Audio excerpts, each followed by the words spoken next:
Olá pessoal, tudo bem com vocês? A aula de hoje é sobre população, as populações da América e da África. Bom, quando a gente fala da África e da América, a gente tem que dar uma olhadinha para o passado destes dois continentes. E vocês vão notar que esse passado ele tem algumas semelhanças.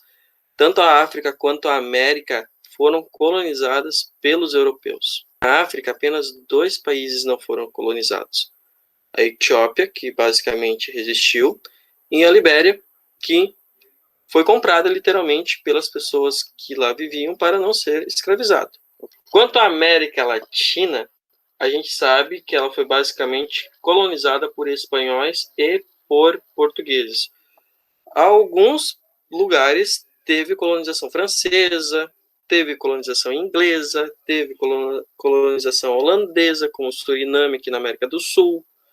Nós temos a questão da Jamaica, da própria Guiana, colonizado pelos ingleses. Nós temos a Guiana Francesa, ocupação da França. Até hoje é um território ultramarino daquele país.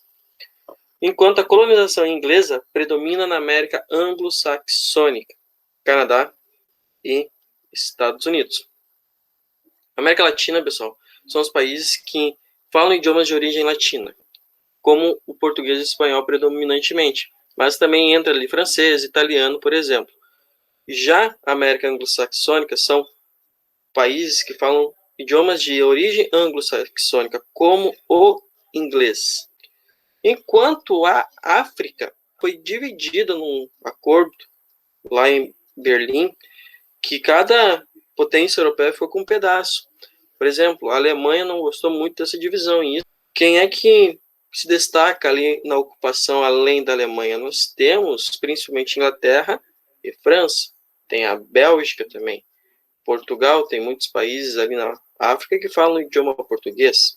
Por que os europeus? Bom, os europeus eles acreditavam que tinham uma missão civilizatória, uma missão na Terra de colonizar a África, a América e tornar o povo que lá habitava menos selvagem. Eles acreditavam que as pessoas que viviam na América e na África eram selvagens. Aqui, dois mapas, América colonial, cor mais parecida com o rosa, vocês vão ter uma colonização inglesa. O amarelo fica o português, é o Brasil, literalmente. A inglesa, que pega Canadá, Estados Unidos. Notem que os Estados Unidos hoje falam inglês, mas lá no início ele não foi apenas colonizado pela Inglaterra. Teve bastante ocupação francesa e muitos dos territórios que hoje pertencem aos Estados Unidos, no início foram ocupações da Espanha. A gente tem a colonização holandesa aqui no meio. O Caribe, gente, foi um território de guerra aqui entre a coroa inglesa e a coroa espanhola, só para vocês terem uma ideia do negócio. Já quando a gente olha para a África, a gente vê esse território predominantemente francês, em roxo, inglês. Notem o quão essas regiões eram dominadas por esses dois países. A Alemanha, notem que ela não tem tantas colônias, ela não vai gostar dessa ideia, tanto é que vai ter a Primeira Guerra Mundial, levando em consideração isso. A Bélgica fica basicamente com a República Democrática do Congo. A Espanha fica com algumas colônias ali.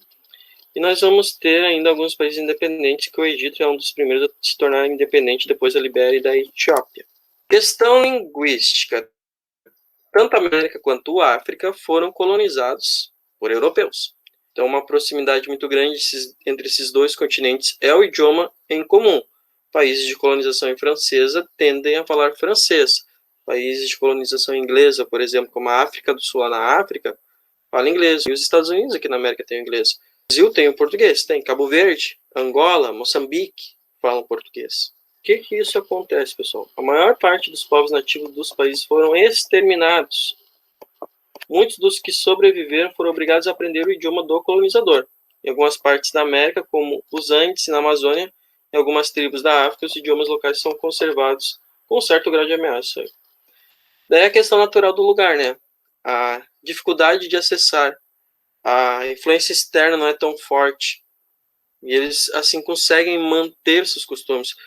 Muitos lugares eles falam seus idiomas próprios, mas, logicamente, também falam um pouco do idioma oficial do país.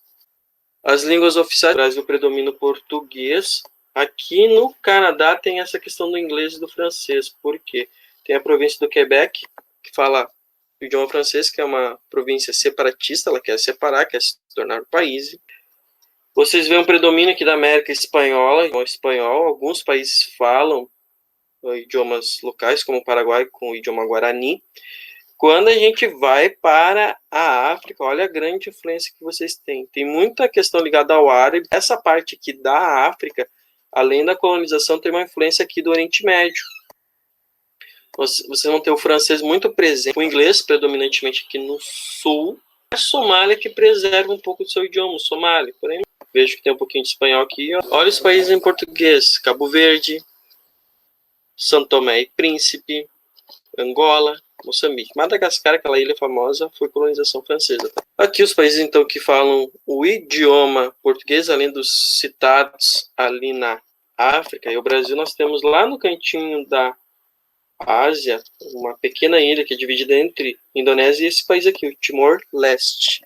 Povos pré-colombianos, vamos trazer um pouquinho para o nosso continente. Povos pré-colombianos, como o próprio nome diz, são povos que viviam na América antes da chegada de Cristóvão Colombo. Destaque para 3 grupos, principalmente os Incas, aqui nos Andes, na América Central e América do Norte, pegando ali Maias e Astecas. Eram grandes impérios com divisão social, organizados em cidades.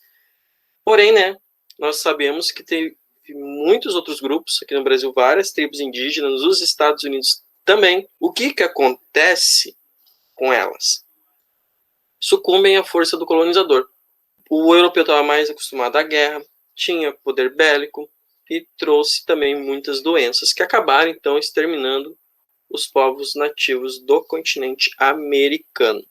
Tem um lado muito ruim desse extermínio: muita cultura se perde, muito conhecimento, muitos idiomas foram extintos.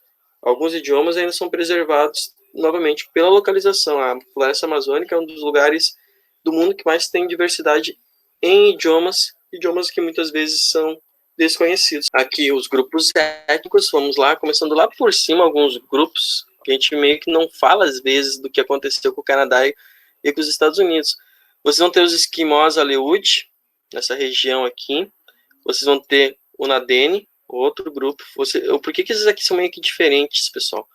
Esse grupo aqui, esses grupos estão ligados ao clima frio. Eles estão adaptados àquela região. Às vezes a gente pensa em indígena, só floresta. Mas povos pré-colombianos também é o pessoal que viveu na neve e vive. Sioux e os Dakota sofreram muito com a conquista dos Estados Unidos, a expansão do leste para o oeste. Os Iroqueses, que vivem perto dos Apalaches. Os Algonquino e os Wakashi. Daí vocês têm os Tupi-Guaranis, muito comuns no Brasil, o grupo G, que são os grupos ligados ao interior do Brasil. E aqui outras tribos divididas, e vocês podem ver aqui o território, então, da região da cultura Mesoamérica, que pega aqui Astecas, onde é o México, vai descendo pelo istmo que liga a América do Norte e a América do Sul, onde ficavam os maias. Nós temos a região circuncaríbica, o próprio nome de circun, que circunda o Caribe, pegando um pedaço até mesmo da floresta amazônica e da Cordilheira dos Andes, e a região andina, onde estão os Incas e os Chimbaxás. Colonialismo. Como é que foi a colonização? Estados Unidos e Canadá predominou a colonização de ocupação. O que é isso? Vinham, por exemplo, famílias da Europa, essas famílias vinham para Estados Unidos, Canadá, e iam ocupar, iam ficar lá e se desenvolver. Já a América Latina e a África foram colônias de exploração. O que seria uma colônia de exploração? Vem o explorador, explora, leva a riqueza, pega para ele, enriquece e vai embora. Não desenvolve o país.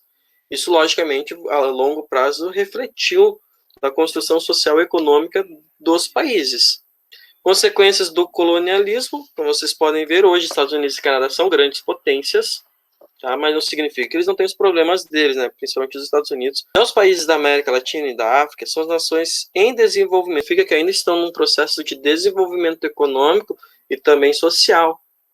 Ainda procuram melhorar seu índice de desenvolvimento humano. Tem diversos problemas como socioeconômicos, que eu falei, fome, a corrupção muito presente nos governos, desigualdade social e guerras, principalmente na África atualmente. o que é o processo de descolonização? É aqueles países eles se tornarem independentes. O processo de descolonização dos países da América e da África foram quase sempre violentos, ou seja, teve guerras.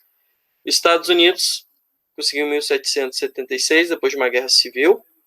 Os demais países da América conseguiram sua independência a partir do enfraquecimento da coroa espanhola e da coroa portuguesa. Por quê? Porque chega um período ali que Napoleão Bonaparte está conflitando na Europa. Isso enfraquece essas coroas. Vocês vão ver que isso que acontece na América, na situação da Espanha e de Portugal, vai acontecer no século XX nos países africanos.